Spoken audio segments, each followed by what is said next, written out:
Silent Hill is a franchise that has many layers of depth to its formula. The narrative that gives this emotional storytelling, an atmosphere that can shift from a disturbing other world to then a dreamlike world covered in fog. The symbolism that gives this meaning to the lore behind it. Many creative liberties contribute to this overall experience for the player. However, one thing that I don't find many people talk too much about is the unused content behind the development of many of these games.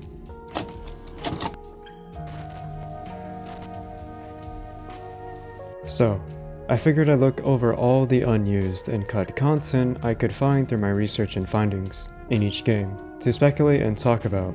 Please sit back, relax, and enjoy the lost and cut content of Silent Hill.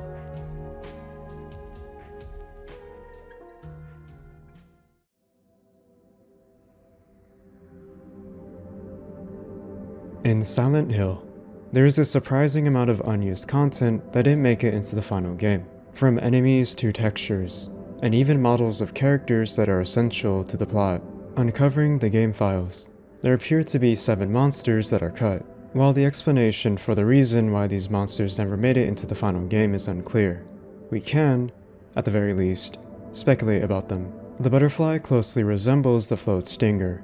One of the enemies Harry Mason fights on the rooftop of the post office. The only difference between the two is the different color palette, with the unused monster having a purple color. The chicken is self-explanatory. It looks very reminiscent of an, well, actual chicken, just without the feathers. It has revealing skin with a shriveled and skinny body, lacks hands, and a belly that sticks out. L resembles a manta ray. The frog resembles a frog. However, this looks far less like a frog with its design, as it has no head in the front of its body, but rather 2 split flesh-like arms that remind me of the mannequin from Silent Hill 2, with its eerily similar design. One of the more odder named monsters, MKY, is a creature that doesn't feel reminiscent of a real-life animal that influenced the design of this monster. It feels very unique and distinguished from the rest of the unused monsters we've seen thus far. The most notable feature is its teeth, which is soaked with blood, and the arms, which are sharp and pointy at the end. The ostrich is seen as a large enemy type that has a faceless torso. The final unused enemy is a snake.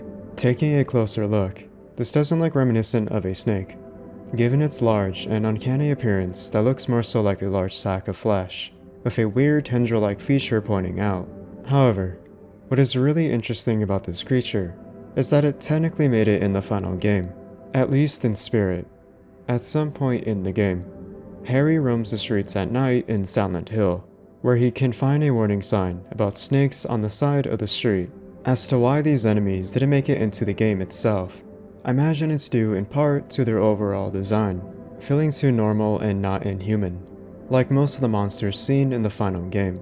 They look too normal, and don't serve much of an overall purpose in a symbolic sense, as most of the monsters in Silent Hill are physical manifestations of Alessa Gillespie's mental psyche, brought about through her pain, trauma, and tragedy. It's possible Masahiro Ito, the lead monster designer of Silent Hill, couldn't come up with a practical and meaningful use for these unused monsters. Lots of unused images, textures, or text didn't make it into the final game. Here, we can see unused graphics from International Track and Field, one of Konami's more unheard of IPs, featuring Olympic sports events. As to why this is here, we don't know. Possibly used as a reference for the in-game text font. On the diner map is an unused event that displays a "to be continued" message, followed by "coming soon" text over a picture of Dahlia, before kicking the player back to the main menu. This possibly may have been used on one of the various demo discs that had a playable Silent Hill demo. These 6 unused graphics feature hidden doodles and text. Lots of these look like textures that would be used for the environment in the game, such as exteriors or interiors of buildings, or signs for the streets. It shows the developers making notes in a couple of these. In Japanese, one says, "It's a map." The other one says, "sign" or "billboard." One of the biggest oddities in Silent Hill that some players may not know about is this missing newspaper memo. This is missing in both the US and the Japanese release. The reason for this is due to a bug, resulting in incorrect flags being written into the memory and saving game files in these versions. This was fixed in the European and later Japanese releases of the game. The newspaper memo reveals a little about Alessa's past, and may be found on the table in the room to the right of the altar of nowhere. The room itself is an alternate version of Alchemilla's hospital's director's office, and holds the botanical reference book with the entry on White Claudia. What makes this newspaper memo so special, however, is how it is very vague and not specific to the conditions the player must meet to access this, as it is completely random. The only logical conclusion we've come to find and understand is that the player must read every single memo throughout the gameplay. But even then, it still isn't clear. The early version of the game contains a placeholder for the opening title screen in Japanese. This translates to, "This game contains violent scenes and depictions of grotesque situations." There is a picture of a shelf containing acid in the school laboratory. Here's an unused portrait of Alessa Gillespie with a black background. Here's a portrait of Cheryl Mason, daughter of Harry Mason, with an unused character model. Looking at her appearance, looks very different from the model seen in the final game, at least when it comes to the attire. Finally, here are portraits of Lisa Garland. In this character model, she is seen without her red jacket, and rather with only the white hospital dress along with her hat. The next portrait is a close-up of her face model. The next placeholder images are random ones. One is named Dummy by the developers. In this one, we see a Hawaiian dish, chicken katsu, a game over screen with red text and a green background. We have an early version of the "To School" memo, an early version of the 11th Street Doghouse Key, and a sketchbook from Cheryl Mason. There are a couple of images with early game mockups of 3D geometry seen in the town of Silent Hill, as well as player models. The model and texture data are appropriate for use on the PlayStation, but too high in graphical quality to be used as real in-game graphics. The residents have no corresponding texture data, but their polygons are colored. These assets may have been used to initially visualize what the game looked like.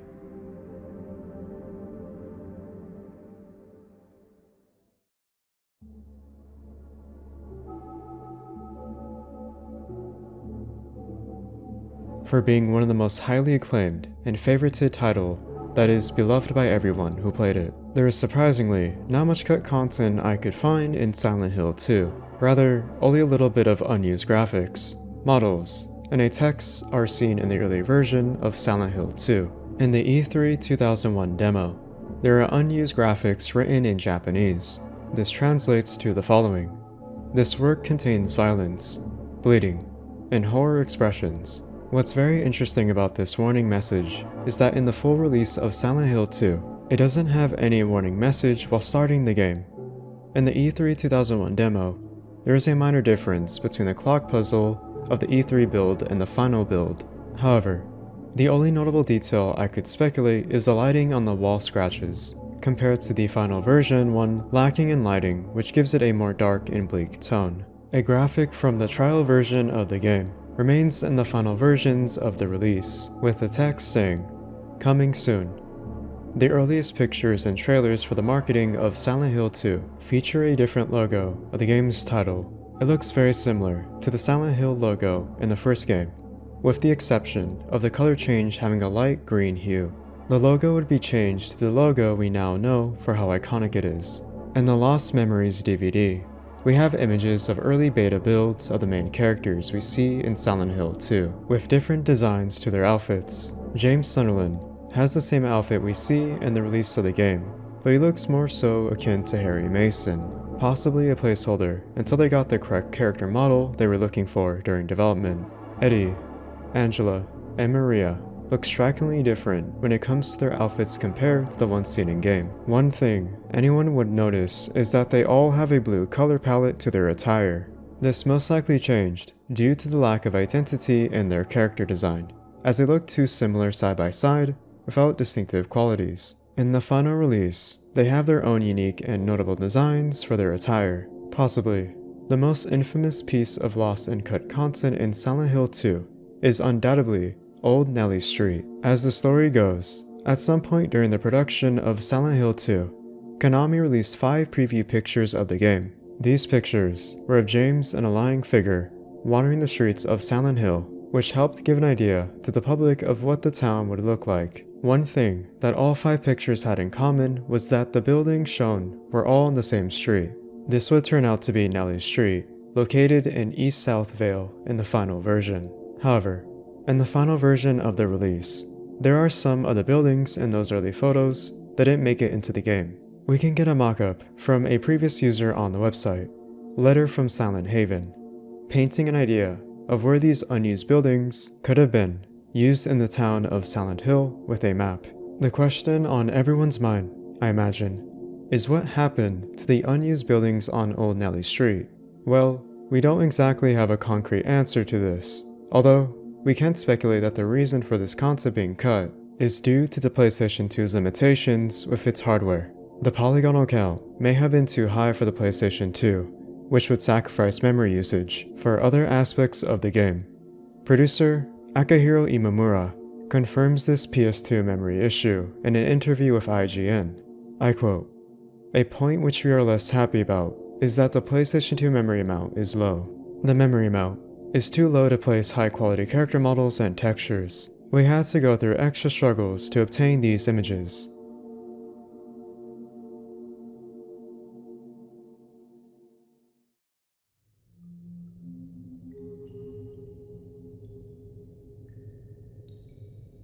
In the Lakeside Amusement Park, there is a memo that can be found titled Harry's Memo.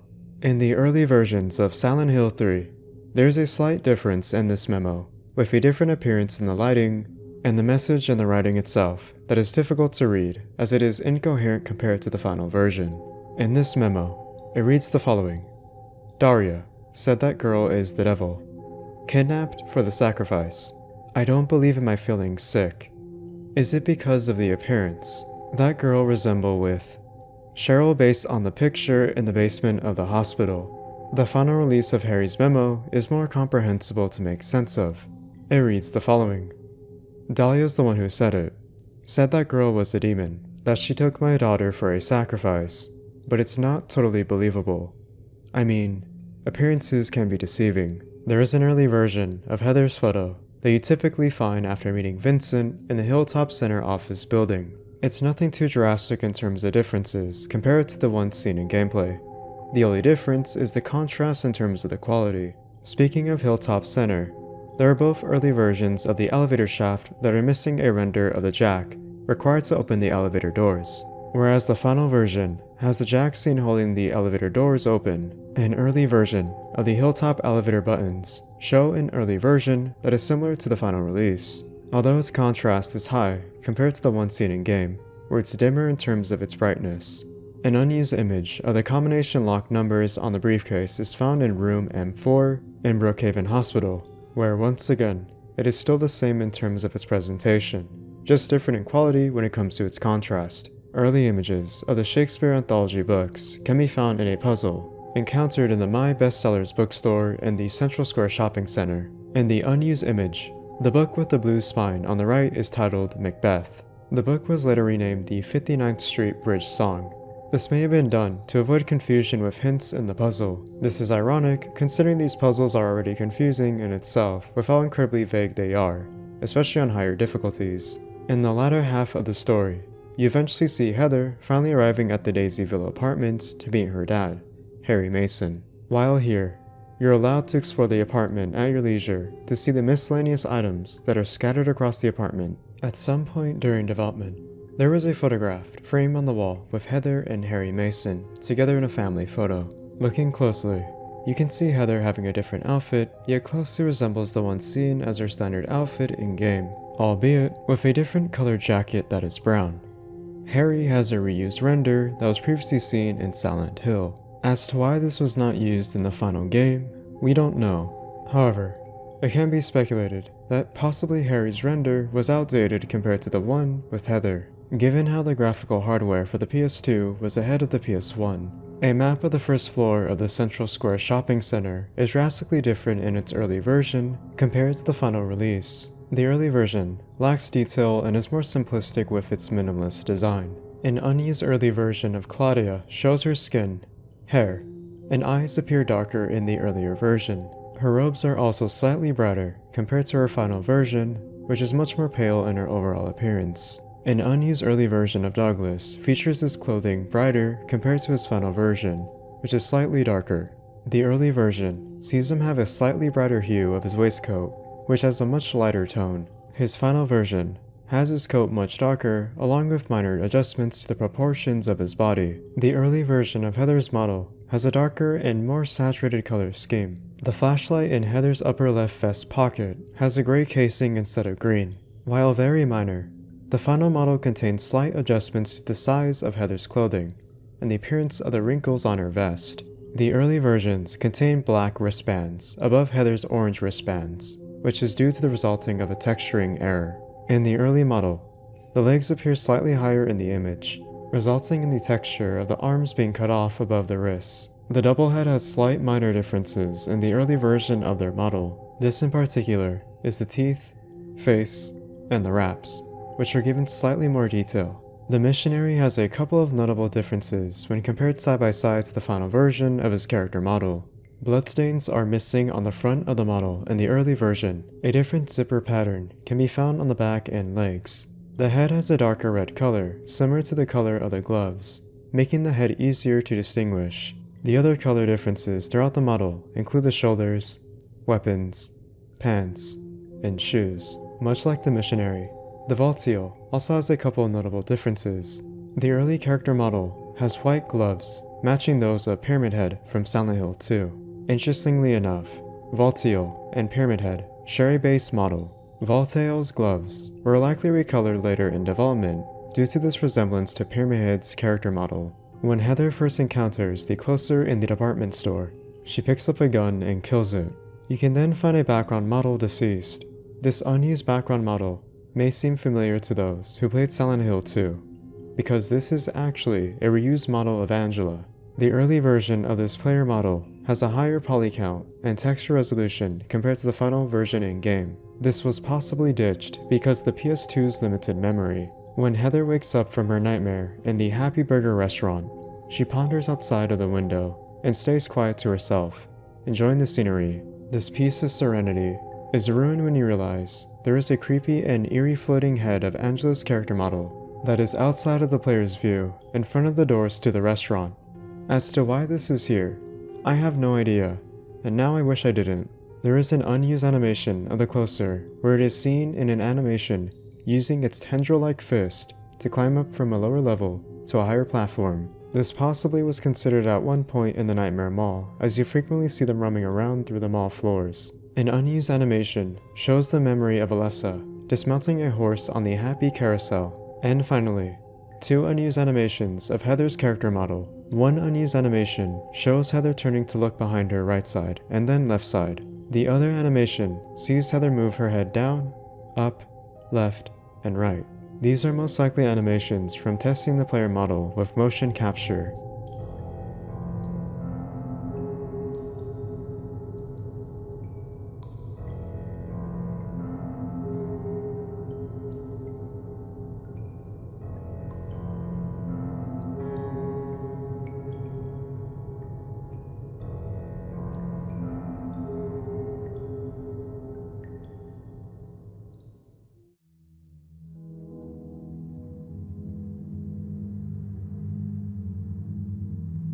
In Silent Hill 4, there are a few leftover items in the game that has no use in the final version. These items would be the Dirty Stone and Channeling Stone. Since they have art assets and a localized description implemented, they were likely cut late in development. If you hack them into your inventory, they cannot be used anywhere, as seen here in these images. These stones are not known as to what their intended purpose in the final game would have been. However, one could speculate that these could have been related to the UFO ending in the game, as the UFO ending was originally a feature in Silent Hill 4, much like the previous entries where they all had a UFO ending. Unfortunately, this would be later scrapped during development. Earlier Silent Hill games would require the player to hold on to the channeling stone to obtain the UFO ending. His face is much more unrefined and less realistic, appearing more serious and aggressive. His normal blue shirt has been replaced with a brown jacket and green undershirt. He is also wearing a belt with a yellow belt buckle.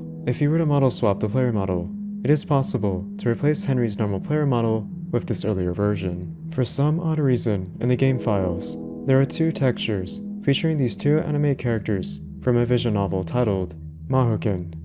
These are never once displayed in-game, so it's really up to anyone's guess as to why they are included here in the game files.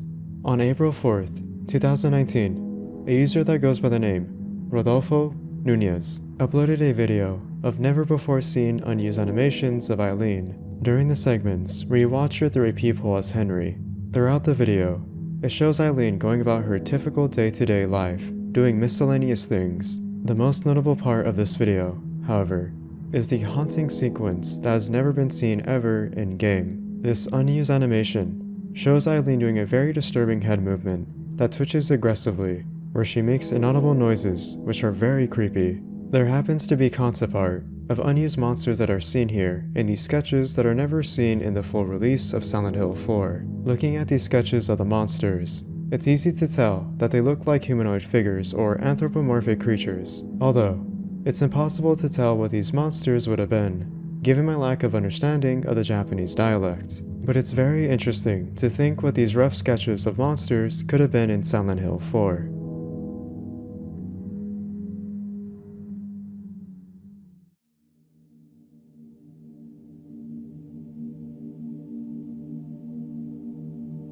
Silent Hill Origins is a tragedy in itself when you dig through the overall messy development for the developers in question, Climax Studios. Originally, Silent Hill Origins was supposed to be held in development by a Climax Studios branch in Los Angeles, California. At some point, Silent Hill Origins was supposed to be a remake of Silent Hill, exclusive to only the PSP. Admittedly, the developers would be honest and not know what they are doing, and would feel it would be ill-advised to proceed with remaking the first game, especially of how much work they realized it would take from the ground up, so they decided to make something new. This led to Silent Hill Origins, a prequel to Silent Hill.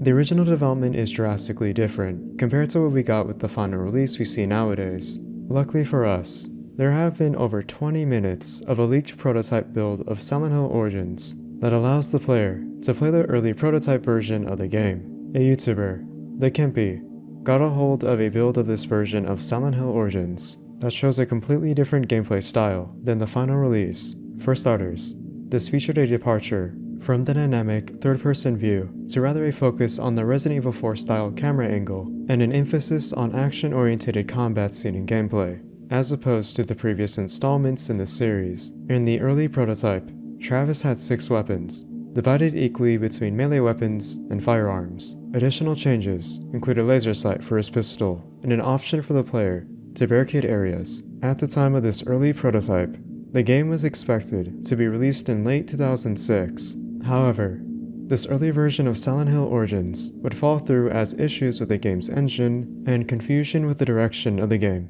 led to Climax shutting down their Los Angeles studio and transferred the game's team to the Climax Studio branch in Portsmouth, United Kingdom. There would of course be lost and cut content along the way. In the early prototype version, there would be this monster called the Afflicted, a recurring enemy seen throughout the town of Silent Hill. They appear to have pale and dried up skin that shows them more zombie-like. The monster, the meat, seems to be referencing that of a meat hook, given its hooks on the upper torso of the split body that is on top of its head and at the bottom for its feet. The miner has pickaxes for its arms that seem to be used as weapons, as well as a gas mask and a hunched back body. The piercer has sharp blades that are massive in size, as well as sharp pointy tendrils.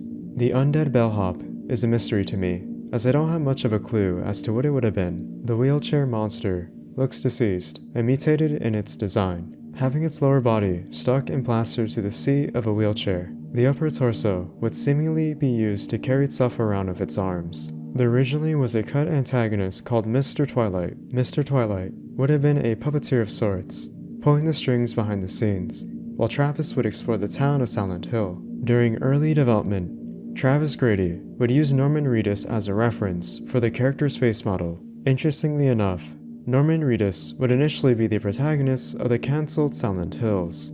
Everything after the Team Silent games and Silent Hill Origins, I, unfortunately, couldn't find much unused or cut content that was as prominent as the ones seen here previously.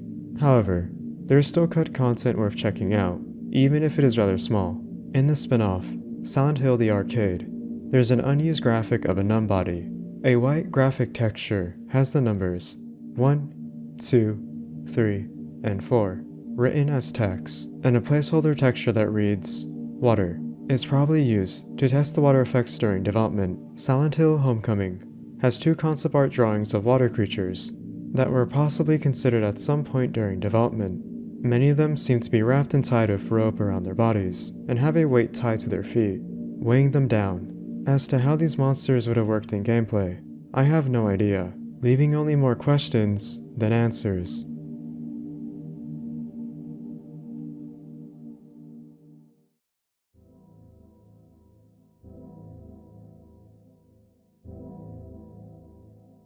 And that's about it, everyone. That is all the lost and cut content I could find on the Silent Hill series. This has been quite a journey with this research of mine, uncovering such fascinating discoveries that I never would have imagined coming to find in each of these Silent Hill games with its unused and cut content. It's interesting to see the early development of a game that gives this sort of behind the scenes look of what you aren't supposed to see. But given what we discovered over the years, it's content worth archiving for years to follow. Although, there is a bit of melancholiness, as it only makes you think of what it could have been. Anyway, this has been me. Thank you for watching. Please have a great day, stay safe, and goodbye.